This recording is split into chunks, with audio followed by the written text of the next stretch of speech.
ஒரு புருஷனை பொண்டாட்டி அவங்க சந்தோஷமாக இருக்கிறது செய்யலாம்.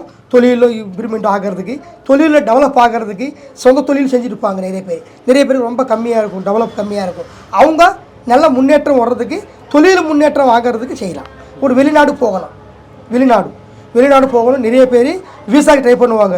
USA, லண்டன், கனடா, இந்த மாதிரி கண்ட்ரிகள், ஆஸ்திரேலியா எந்த கண்ட்ரிக்கு ட்ரை பண்ணுவாங்க. சில பேர் எல்லாமே இருக்கும், ஆனால் விசா வராது. அங்கே போகிறதுக்கு விசா கிடைக்காது. விசா கிடைக்காம போகும். பக்கத்தில் வந்து எங்கே போனாலும் ஒரு பாயிண்ட் 2 பாயிண்ட்லேயே போயிடும், ஒவ்வொரு வாரத்துலேயும் போயிடும் விசா. அந்த மாதிரி விசா போனவங்க இருப்பாங்க. அந்த விசா வர்றது கூட பூஜை பண்ணி அவங்களுக்கு அது வசியம். விசா கிடைக்கிறதுக்கு வசியம். அவங்க வெளிநாட்டில் வேலை செய்யணும், அங்கே வேலை செய்யணும். சில கம்பெனிலும் சில பேர் வேலை செய்வாங்க, அவங்களுக்கு சம்பளம் கொடுக்க மாட்டாங்க. 3 மாதம் சம்பளம், 4 மாதம் சம்பளம், 5 மாதம் சம்பளம் அப்படியே தங்கிட்டு இருக்கு, கொடுக்க மாட்டாங்க.